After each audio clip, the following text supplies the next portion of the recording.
Hello my dear students, welcomes to Defence Study point.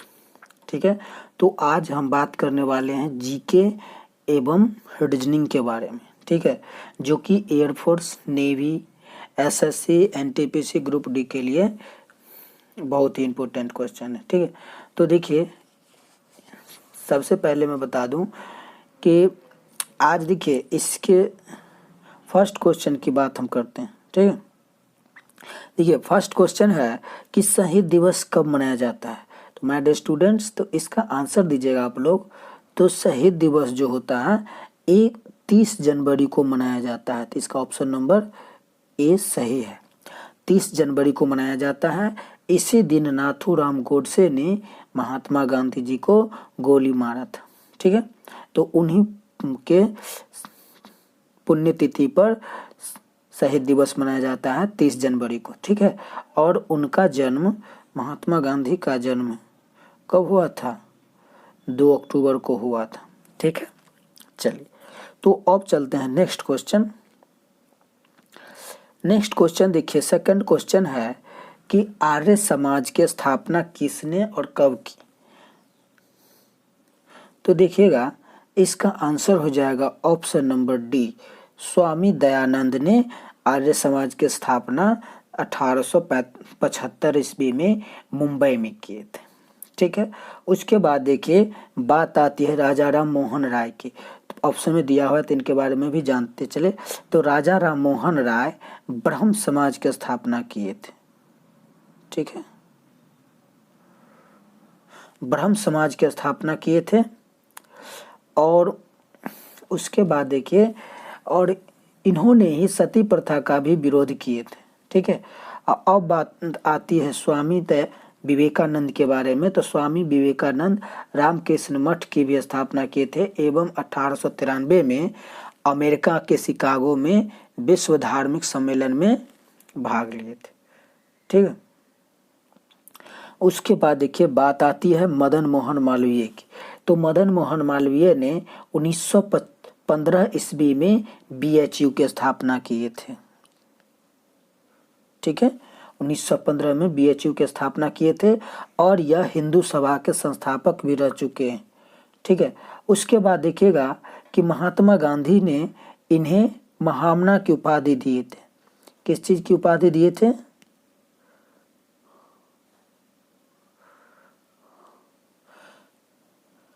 महामना की उपाधि दिए थे। तो अब चलते हैं नेक्स्ट क्वेश्चन पे। ठीक, देखिए नेक्स्ट क्वेश्चन है केरल राज्य में कौन सी भाषा बोली जाती है। तो माय डियर स्टूडेंट्स, इसका जवाब आप लोग जल्दी से कमेंट में दीजिएगा। तो देखिए इसका आंसर हो जाएगा मलयालम। केरल राज्य में जो होती है मलयालम भाषा बोली जाती है। ठीक है, तो अब बात आती है तमिल की। तो तमिल जो है तमिलनाडु में बोली जाती है। ठीक है, और कन्नड़ जो है या कन्नड़ जो है कर्नाटका में बोली जाती है। ठीक है, और तेलुगु जो है यह तेलुगु मुख्यतः आंध्र प्रदेश और तेलंगाना स्टेट में बोली जाती है ये भाषा। ठीक है, तो अब चलते हैं नेक्स्ट क्वेश्चन पे। नेक्स्ट क्वेश्चन है कि राज्यपाल की नियुक्ति कौन करता है। तो माय डियर स्टूडेंट्स, तो इसका आंसर दीजिएगा आप लोग। तो देखिए इसका आंसर हो जाएगा ऑप्शन नंबर बी। ठीक है, राज्यपाल की नियुक्ति कौन करता है? राज्यपाल की नियुक्ति राष्ट्रपति करता है। उसके बाद देखिएगा कि प्रधानमंत्री की नियुक्ति कौन करता है। तो प्रधानमंत्री की भी नियुक्ति राष्ट्रपति ही करता है। ठीक है, शपथ दिलाता है। उसके बाद देखिए और एक बात कि राष्ट्रपति का नियुक्ति कौन करता है। तो राष्ट्रपति का नियुक्ति सेक्शन 324 के तहत भारत के निर्वाचन आयोग के द्वारा राष्ट्रपति का नियुक्ति किया जाता है। ठीक है, चलिए तो अब चलते हैं नेक्स्ट क्वेश्चन पे। तो my dear students, next question आ गया है कि ताजमहल किसने बनवाया। तो इसका आंसर तो आप लोग सभी जानते होगा। तो एक बार कमेंट बॉक्स में जवाब दीजिए। तो इसका आंसर हो जाएगा ऑप्शन नंबर सी, शाहजहां। किसने? शाहजहां ने ताजमहल का निर्माण करवाया था। ठीक है, चलिए अब बात करते हैं। छठा नंबर क्वेश्चन है कि भूमध्य रेखा के समांतर कौन सी रेखा है? तो माय डियर स्टूडेंट्स, इसका आंसर हो जाएगा ऑप्शन नंबर बी, अक्षांश रेखा। ठीक है, चलिए अब चलते हैं 7 नंबर क्वेश्चन पे कि सीमांत गांधी के नाम से कौन जाना जाता है? तो माय डियर स्टूडेंट्स, तो इसका आंसर हो जाएगा option number C, Khan Abdul Ghaffar Khan Seemant Gandhi के नाम से जाने जाते हैं।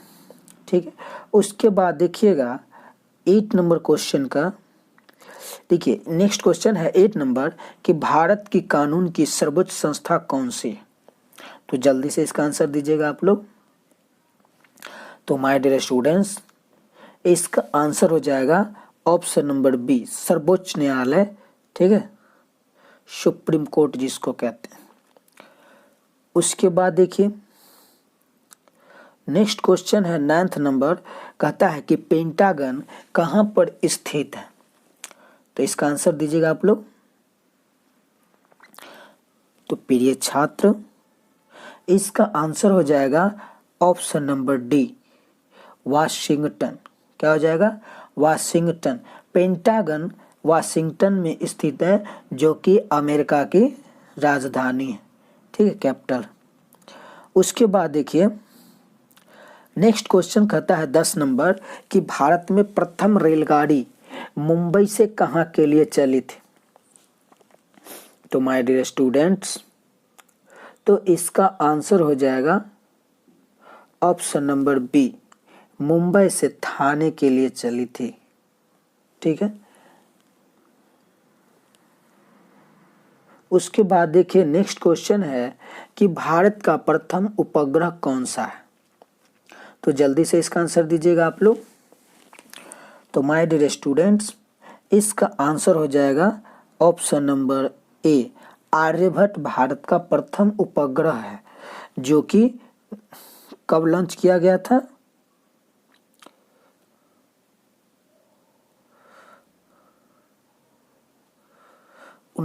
अप्रैल 1975 को लॉन्च किया गया था। ठीक है, और इसकी हम वेट की बात करें तो यह 360 केजी का था। ठीक है, चलिए उसके बाद देखिए 12 नंबर क्वेश्चन कहता है कि राष्ट्रीय एकीकरण एकता दिवस कब मनाते हैं? तो जल्दी से इसका आंसर दीजिएगा। तो माय डियर स्टूडेंट्स, इसका आंसर हो जाएगा ऑप्शन नंबर डी, उपरोक्त में से कोई नहीं। तो कब मनाया जाता है? तो देखिएगा यह जो है 31 अक्टूबर को मनाया जाता है राष्ट्रीय एकीकरण दिवस। और किनके जन्मतिथि के दिन मनाया जाता है? तो सरदार वल्लभ भाई पटेल के जन्मदिन के अवसर पर मनाया जाता है राष्ट्रीय एकीकरण। ठीक है, उसके बाद देखिएगा और 30 जनवरी को तो आप जानते हैं कि शहीद दिवस मनाया जाता है। चलिए तो अब चलते हैं नेक्स्ट क्वेश्चन कि प्रमुख यामोत्तर प्राइम मीडियम कहाँ से होकर निकलती है? तो माय डियर स्टूडेंट्स, तो देखिएगा इसका आंसर हो जाएगा ऑप्शन नंबर ए, ग्रीनविच। ग्रीनविच जो है यूके की, यूनाइटेड किंगडम के लंदन का एक शहर है ग्रीनविच, उसी से होकर यामोत्तर रेखा गुजरती है, प्रमुख यामोत्तर। ठीक है, अब चलते हैं नेक्स्ट क्वेश्चन। देखिएगा नेक्स्ट क्वेश्चन कहता है कि भारतीय अनुसंधान कहाँ पर स्थित है? भारतीय चावल अनुसंधान कहाँ पर स्थित है? तो माय डियर स्टूडेंट्स, इसका आंसर हो जाएगा ऑप्शन नंबर डी, कटक में स्थित है भारतीय चावल अनुसंधान संस्थान। ठीक है, अब चलते हैं next question 15th number question देखिए क्या कहता है कि सर्वोच्च न्यायालय में नियुक्त होने वाली प्रथम महिला जज कौन थी। तो माय डियर स्टूडेंट्स, तो इसका आंसर दीजिएगा आप लोग। तो इसका आंसर हो जाएगा option number C, M Fathima Beevi. M Fathima Beevi जो थे यह सर्वोच्च न्यायालय के प्रथम महिला जज थे और यह कब बने थे, तो 1989 में। कब बने थे, 1989 में यह जज के रूप में नियुक्त की गई थी। ठीक है, चलिए अब चलते हैं नेक्स्ट क्वेश्चन। नेक्स्ट क्वेश्चन कहता है कि ईटानगर की राजधानी कहाँ है। तो माय डियर स्टूडेंट्स, तो ईटानगर की राजधानी, और देखिए कहता है ईटानगर कहाँ की राजधानी है। ठीक है, चलिए तो देखिएगा इसका आंसर हो जाएगा ऑप्शन नंबर सी, अरुणाचल प्रदेश की राजधानी है। कहाँ, ईटानगर। अब बात आती है नागालैंड की, तो नागालैंड की राजधानी कहाँ हो जाएगा, कोहिमा। और बात आती है त्रिपुरा की, तो त्रिपुरा की राजधानी कहाँ हो जाएगी, अगरतला। अब बात आती है ऑप्शन नंबर डी की मिजोरम। मिजोरम की राजधानी कहाँ हो जाएगा, आइजॉल हो जाएगा। ठीक है, चलिए अब चलते हैं नेक्स्ट क्वेश्चन। नेक्स्ट क्वेश्चन है कि पोंगल निम्न में से किस राज्य का त्योहार है। तो माय डियर स्टूडेंट्स, तो इसका आंसर दीजिएगा आप लोग। तो इसका आंसर हो जाएगा ऑप्शन नंबर बी, तमिलनाडु राज्य की पोंगल त्योहार है। अब बात आती है केरल की। ठीक है, तो देखिएगा केरल में कौन सा त्योहार मनाया जाता है, तो केरल का मुख्य त्योहार ओणम होता है। ओणम के दिन इस त्योहार में वहाँ केरल वासी लोग क्या करते हैं, घरों को फूलों से सजाते हैं। ठीक है, अब बात आती है आंध्र प्रदेश की। तो आंध्र प्रदेश की मुख्यतः त्योहार होली है और गणेश पूजा है, गणेश चतुर्थी। ठीक है, उसके बाद देखिए ऑप्शन नंबर डी की बात करते हैं, यह जो है असम की। तो असम की कौन सा त्योहार है, तो कोई बता सकते हैं कमेंट में। तो असम का जो मुख्य त्योहार है वह है बिहू। ठीक है, बिहू डांस भी है। चलिए तो अब चलते हैं नेक्स्ट क्वेश्चन।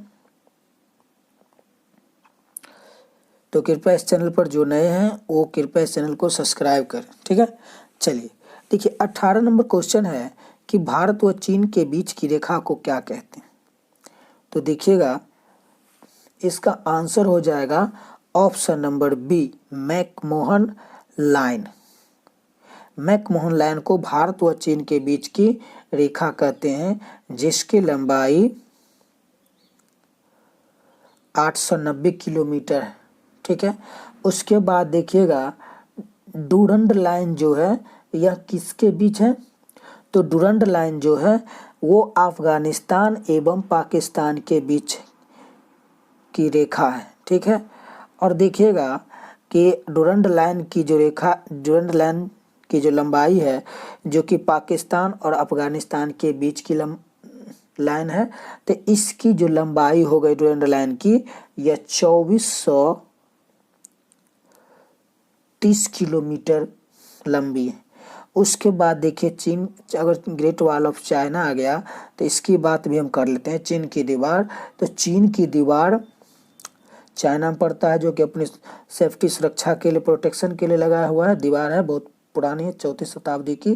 तो देखिएगा इसकी दीवार की जो लंबाई है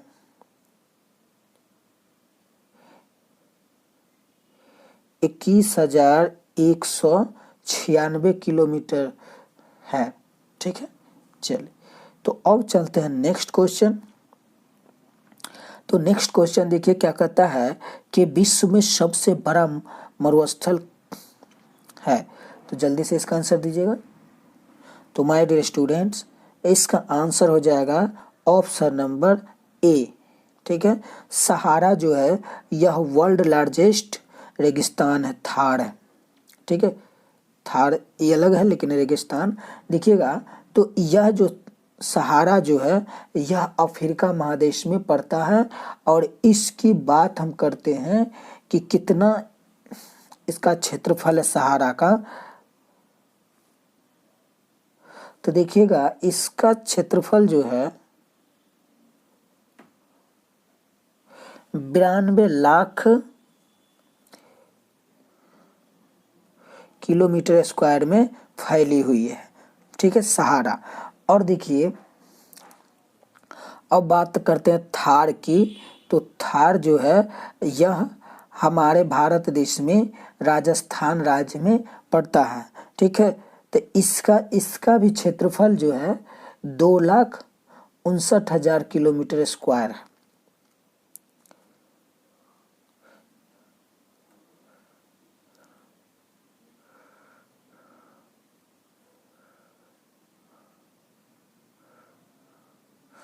उनसठ हजार किलोमीटर स्क्वायर में फैली हुई है, जो कि पूरा थार का 60% ही हमारे राजस्थान में पड़ता है और बाकी बात कहाँ चल जाता है।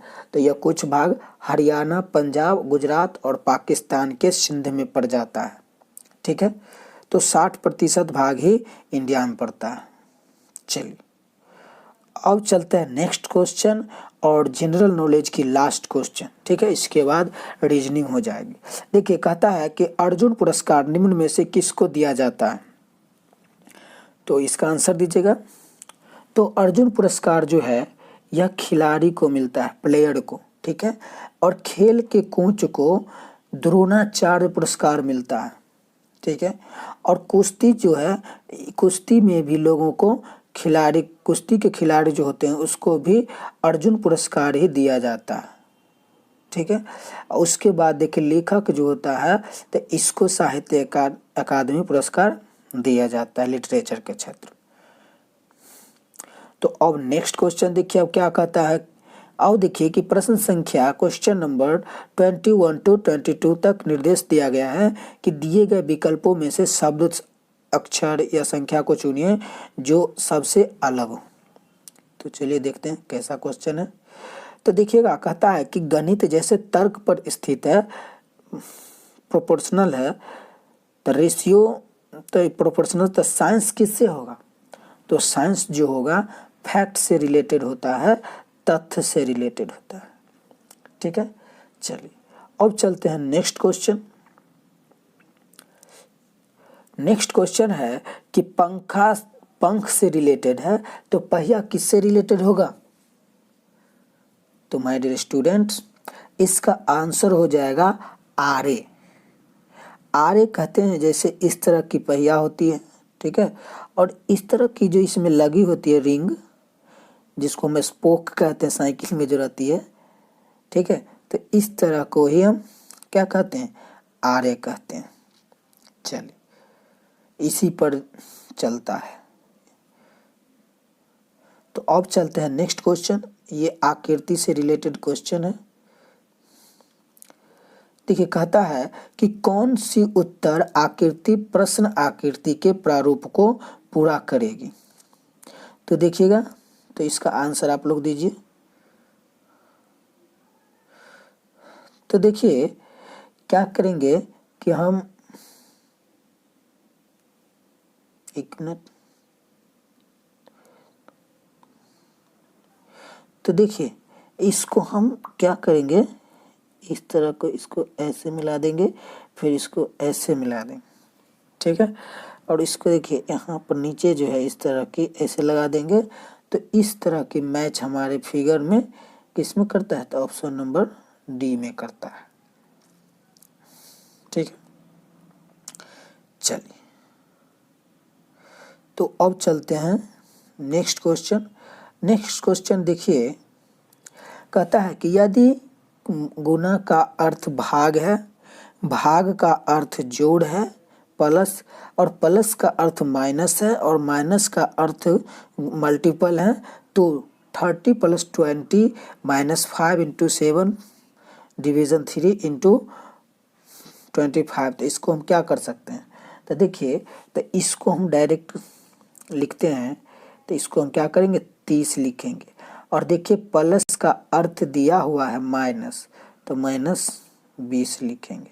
ठीक है, उसके बाद देखिए माइनस का अर्थ दिया हुआ है गुना, और उसके बाद देखिए तो यहाँ पर 5 लिखेंगे। ठीक है, तो इसको भी ब्रैकेट में ले लीजिए। उसके बाद देखिए कि 7 है तो 7 लिख लेते हैं, और भाग का अर्थ दिया हुआ है कि यह जोड़ है। ठीक है, तो 3, और देखिए यह गुने का अर्थ दिया हुआ है कि यह क्या है भाग है। तो अगर हम इसको अब सॉल्व करेंगे तो 30 में से 20 जाएगा तो 10 बचेगा, और मल्टीपल देखिए इसको अगर हम जोड़ेंगे तो 7 + 3 तो 10 हो जाएगा, और 10 को 5 से गुना कर देंगे तो यह 50 हो जाएगा, और 50 को हम अगर 25 से डिवीजन करेंगे तो देखिएगा तो क्या हो जाएगा।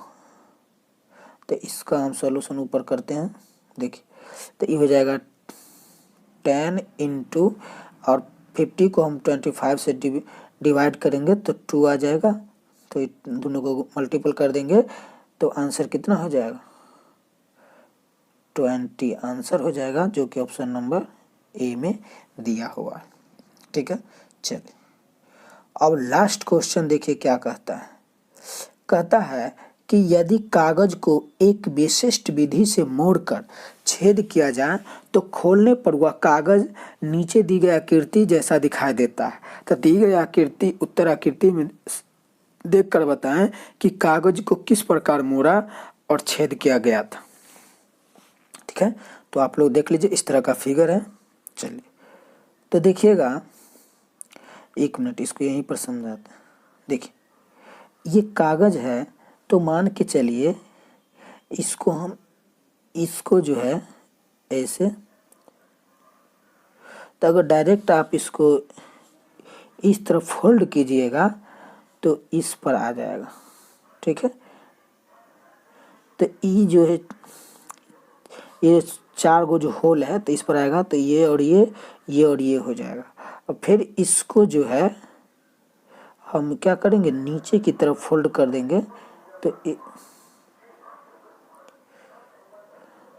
ठीक है, तो इस तरह की फोल्ड बन जाएगी, और इस तरह की फोल्ड बनेगी।